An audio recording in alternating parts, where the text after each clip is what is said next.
അസ്സലാമു welcome back. ഒരു തേങ്ങ കുക്കറിലേക്ക് ഇട്ടിട്ട് ഒന്ന് വിസിലടുപ്പിച്ച് നോക്കൂ. ഞെട്ടിക്കുട്ട ഇതിൻ്റെ ഒരു ട്രിക്സ്. അപ്പോൾ അങ്ങനെ ഒരു വീഡിയോ ആയിട്ടാണ് ഇന്ന് വന്നിട്ടുള്ളത്. അപ്പോൾ നമുക്ക് വീഡിയോയിലേക്ക് പോവാം. വീഡിയോ കണ്ടുനോക്കാം. കണ്ടുകൊണ്ടിരിക്കുന്ന ഇഷ്ടമാവാൻ നിങ്ങളുടെ എല്ലാ സപ്പോർട്ടും ഉണ്ടാവുക. അപ്പോൾ ഇതിന് വേണ്ടിയിട്ട് ഞാൻ ഒരു തേങ്ങ കുക്കറിലേക്ക് ഇട്ടിട്ട് ഇത് നിറയെ മുങ്ങി നിൽക്കാൻ പാകത്തിന് വെള്ളം ഒഴിച്ചു കൊടുക്കുന്നുണ്ട്. ഇതിലോട്ട് ഒരു ടീസ്പൂൺ ഇട്ട് കൊടുത്തിട്ട് കുക്കറൊന്ന് മൂടി വെച്ചിട്ട് ഒരു 3 വിസിൽ അടുപ്പിച്ചെടുക്കുക. ഇപ്പോൾ ഇതാ 3 വിസിലായ സമയത്ത് ഞാനിതിൻ്റെ എയറൊക്കെ ഒന്ന് ഒഴിവാക്കുന്നുണ്ട്. ഇപ്പോൾ ഇതാ ഇതിൻ്റെ എയറൊക്കെ നന്നായിട്ട് ഒഴിവാക്കിയിട്ടുണ്ട്. ഇനിയിപ്പോൾ ഇതാ നന്നായിട്ട് തിളച്ചിട്ടാണ് നമ്മുടെ ഒരു വെള്ളം ഇരിക്കുന്നത്. തേങ്ങ ഒക്കെ നന്നായിട്ട് വേവായിട്ടുണ്ട്. ഇതൊന്ന് ചൂടാറാൻ വേണ്ടിയിട്ട് നമ്മുടെ ഒരു തേങ്ങ വെള്ളത്തിൽ നിന്ന് എടുത്ത് മാറ്റി വയ്ക്കാം. ഒരു തേങ്ങ നന്നായിട്ട് തന്നെ ഒന്ന് ചൂടാറി കിട്ടിയിട്ടുണ്ട്. ഇത് ഞാൻ ഇതൊന്ന് കട്ട് ചെയ്തിട്ട് എടുക്കുന്നുണ്ട്. തേങ്ങ ഒന്ന് കട്ട് ചെയ്തെടുത്തിട്ട് അതിൻ്റെ വെള്ളം ഇതാ ഞാനിതൊന്ന് മാറ്റി വെച്ചിട്ടുണ്ട്. ഈ വെള്ളം നമുക്ക് ആവശ്യമുണ്ട്, അത് മാറ്റി വെക്കാം. ഇനിയിപ്പോൾ ഈ തേങ്ങൻ്റെ സൈഡൊക്കെ നമ്മൾക്ക് നൈഫ് വെച്ചിട്ട് ഇതുപോലെ ഒന്ന് വിടുവിച്ച് കൊടുക്കാം. ജസ്റ്റ് നമുക്ക് ഇതുപോലെ ഒന്ന് ആക്കി കൊടുത്താൽ തന്നെ നമുക്ക് ഈ ഒരു തേങ്ങ ഇതിൽ നിന്ന് എടുക്കാൻ വേണ്ടിയിട്ട് പറ്റും. ഇപ്പോൾ ഇതാ ഈ ഒരു തേങ്ങ രണ്ടും ഞാനൊന്ന് എടുക്കുന്നുണ്ട്. എന്നിട്ട് അതിൻ്റെ ആ ഒരു ബാക്ക് സൈഡ് ഉണ്ടല്ലോ, ആ ഒരു ബ്രൗൺ കളറായിട്ടുള്ള, അപ്പോൾ അതൊന്ന് നമുക്ക് ചുരണ്ടിയിട്ട് ഒന്ന് മാറ്റി വെക്കണം. ഇതുപോലെ നമുക്ക് ഈ ഒരു തേങ്ങയുടെ വൈറ്റ് കളറാണ് ആവശ്യമുള്ളത്. അപ്പോൾ അതാ ഇതുപോലെ എല്ലാതും രണ്ടും നമുക്കിതുപോലെ ഒന്ന് ചുരണ്ടിയിട്ട് ഒന്ന് മാറ്റി വെക്കാം. ഇതുപോലെ ഞാനൊന്ന് റെഡിയാക്കി എടുത്തിട്ടുണ്ട്. ഇനിയിപ്പോൾ ഈ ഒരു 2 തേങ്ങയുടെ കഷ്ണങ്ങളും ഞാൻ ചെറിയ പീസാക്കിയിട്ട് നമ്മുടെ ചെറിയ മിക്സഡ് ജാറിലോട്ട് ഇട്ടെടുത്തിട്ടുണ്ട്. അപ്പോൾ അതാ ഇത് നമുക്ക് ചെറുതായിട്ടൊന്ന് ക്രഷ് ചെയ്തിട്ടല്ല, നന്നായിട്ട് തന്നെ പൊടിച്ചെടുക്കണം. അപ്പോൾ ഞാനിതാ ഒന്ന് പൊടിച്ചെടുത്തിട്ട് വരുന്നുണ്ട്. ഈ ഒരു രീതിയിൽ ഞാൻ ഇതൊന്ന് പൊടിച്ചെടുത്തിട്ടുണ്ട്. മാറ്റി വെച്ചിട്ടുള്ള ആ തേങ്ങയുടെ വെള്ളം ഞാനൊരു കപ്പിലേക്ക് 1/2 കപ്പിൻ്റെ ഒരു കപ്പാണ് എടുത്തിട്ടുള്ളത്. അപ്പോൾ അതിലേക്ക് ബാക്കി വെള്ളമോടെ ഒഴിച്ചെടുത്തിട്ട് അത് 1/2 കപ്പാക്കി എടുത്തിട്ടുണ്ട്. അതൊന്ന് നമുക്കൊരു മിക്സഡ് ജാറിലേക്ക് ഒഴിച്ചെടുക്കാം. അപ്പോൾ ഒഴിച്ചെടുക്കുന്ന വീഡിയോ വിട്ടുപോയിട്ടുണ്ട് കേട്ടോ. അപ്പോൾ ഞാൻ അത് ഒഴിച്ചെടുത്തിട്ടുണ്ട്. എന്നിട്ട് നല്ല ഫൈൻ പേസ്റ്റ് ആക്കിയിട്ട് നമുക്ക് അരച്ചെടുക്കാം. ഞാനിപ്പോൾ നന്നായിട്ട് ഇതൊന്ന് അരച്ചെടുത്തിട്ടുണ്ട്. ഇത് മാറ്റി വെക്കാം. ഇനിയിപ്പോൾ ഞാൻ ഇതുപോലൊരു സോസ് പാനിലേക്ക് 1 കപ്പ് പാൽ ഒഴിച്ചെടുക്കുന്നുണ്ട്. വീണ്ടും 1/2 കപ്പ് പാലൂടെ ഒഴിച്ചെടുക്കുകയാണ്. അപ്പോൾ മൊത്തത്തിൽ ഞാൻ 1.5 കപ്പ് പാൽ ഒഴിച്ചെടുത്തിട്ടുണ്ട്. അതിൽ നിന്ന് ഒരു 1/4 കപ്പ് പാൽ ഞാനിതാ എടുക്കുന്നുണ്ട്. നമുക്കൊരു ആവശ്യമുണ്ട്, അതിനാണ് എടുക്കുന്നത്. ഇനിയിപ്പോൾ ഇതിലോട്ട് 1/2 കപ്പ് പഞ്ചസാര ഈ ഒരു പാലിലേക്ക് ചേർക്കുകയാണ്.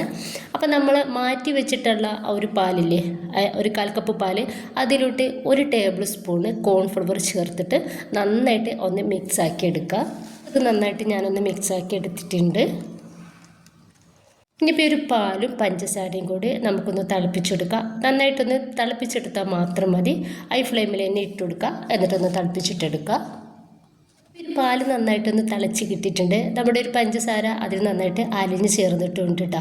ഈ ഒരു ടൈമിൽ നമ്മൾ റെഡിയാക്കി വെച്ചിട്ടുള്ള ആ ഒരു കോൺഫ്ലവർ ഇല്ലേ, പാലിൻ്റെയും കോൺഫ്ലവറിൻ്റെയും ആ ഒരു മിക്സ് അത് മുഴുവനായിട്ട് ഇതിലേക്ക് ഒഴിച്ചു കൊടുക്കുക. അത് നന്നായിട്ട് മിക്സാക്കി കൊടുക്കുക. ഈ ഒരു കോൺഫ്ലവർ നമുക്ക് നന്നായിട്ടൊന്ന് വേവായിട്ട് കിട്ടിയാൽ മതി. ഒന്ന് ജസ്റ്റ് ഒന്ന് തിളച്ചാൽ തന്നെ കോൺഫ്ലവർ വേവാകും. അത്രയും ആയിക്കഴിഞ്ഞാൽ നമുക്ക് ഗ്യാസ് ഒന്ന് ഓഫ് ചെയ്യാം. ഇത് നന്നായിട്ട് വെന്തിട്ടുണ്ട് കേട്ടോ. ഇനിയിപ്പോൾ നമുക്കൊരു ടൈമിൽ ഗ്യാസ് ഓഫ് ചെയ്തിട്ട് ഇതൊന്ന് ചൂടാറാൻ വേണ്ടിയിട്ട് മാറ്റി വെക്കാം.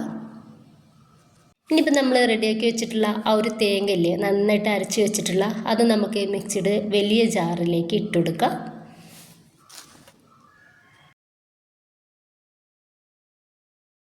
ഇപ്പോൾ ആ തേങ്ങ മുഴുവനായിട്ട് ഞാൻ ഇതിലേക്ക് ഇട്ടുകൊടുത്തിട്ടുണ്ട്. നമ്മൾ റെഡിയാക്കി വെച്ചിട്ടുള്ള ആ മിൽക്കും കോൺഫ്ലവറും പഞ്ചസാരയുടെ ആ ഒരു മിക്സ് ഇതിലേക്ക് ഒഴിച്ചെടുക്കാവുന്നതാണ്. ഇനിയിപ്പോൾ നന്നായിട്ട് തന്നെ നമുക്കിത് അരച്ചെടുക്കാം. നല്ല ഫൈൻ പേസ്റ്റ് ആക്കിയിട്ട് തന്നെ അരച്ചെടുക്കാം. ഇതുപോലത്തെ പാത്രങ്ങൾ ഞാൻ എടുത്തിട്ടുണ്ട്. അതിലേക്ക് നമുക്ക് ഇത് ഒഴിച്ചെടുക്കാം. ഏത് പാത്രത്തിലും നമുക്ക് ഇത് ഉണ്ടാക്കിയിട്ട് എടുക്കാവുന്നതാണ് കേട്ടോ. അപ്പോൾ ഇതുപോലെ ഒന്ന് ഒഴിച്ചെടുത്തിട്ടുണ്ട്.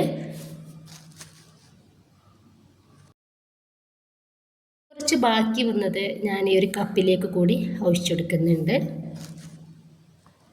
ശേഷം ഒരു 5-6 മണിക്കൂർ നമുക്കിത് ഫ്രീസറിലേക്ക് മാറ്റി വെക്കാം. നന്നായിട്ട് തണുപ്പിച്ചെടുക്കണം. ഞാനിത് നന്നായിട്ട് തണുപ്പിച്ചെടുത്തിട്ടുണ്ട്. ഓവർനൈറ്റ് ഫ്രിഡ്ജിൽ വെച്ചിട്ടുണ്ടായിരുന്നു. ഇത് നമുക്ക് നല്ല ടേസ്റ്റി ആയിട്ടുള്ള ഒരു കൊക്കനട്ട് ഐസ്ക്രീമാണ് ഉണ്ടാക്കിയെടുത്തിട്ടുള്ളത്. ഭയങ്കര ടേസ്റ്റാണ്. അപ്പോൾ നമ്മുടെ കയ്യിൽ എപ്പോഴുമുള്ള 3 ചേരുവകളാണ് നമ്മളിതിൽ ആഡ് ചെയ്തിട്ടുള്ളത്. അപ്പോൾ അതാ ഒരു കത്തി വെച്ചിട്ട് നമ്മളിതുപോലെ ഒന്ന് റെഡിയാക്കി എടുത്താൽ മാത്രം മതി.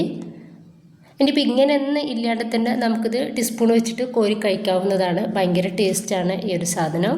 അപ്പോൾ ഇതുപോലെ ഒന്ന് കൊട്ടി കൊടുത്താൽ തന്നെ ഐസ്ക്രീം പാത്രത്തിൽ നിന്നും വിട്ട് വന്നോളും. അപ്പോൾ ഞാനിതൊന്ന് കട്ട് ചെയ്യുന്നുണ്ട്. അപ്പോൾ നമ്മുടെ വീഡിയോക്ക് വേണ്ടിയിട്ട് ഫോട്ടോയിലേക്ക് കൊടുക്കാൻ വേണ്ടിയിട്ട് ഒന്ന് കട്ട് ചെയ്തെടുക്കുന്നുണ്ട്. നമുക്ക് ഇത് ടീസ്പൂൺ വെച്ചിട്ട് ഇങ്ങനെയും കഴിക്കാവുന്നതാണ്. നല്ല ടേസ്റ്റി ആയിട്ടുള്ള ഐസ്ക്രീമാണ് കേട്ടോ. അപ്പോൾ എല്ലാവരും ഒന്ന് ട്രൈ ചെയ്ത് നോക്കാം. അപ്പോൾ ഇഷ്ടമായിട്ടുണ്ടെങ്കിൽ നിങ്ങളുടെ എല്ലാ സപ്പോർട്ടും ഉണ്ടാവുക. ലൈക്ക് ചെയ്യാനും സബ്സ്ക്രൈബ് ചെയ്യാനും കമൻറ്റ് ചെയ്യാനും ഒന്നും മറന്നു പോകണ്ട. ഇൻഷാ അല്ലാഹ്. ഓക്കെ.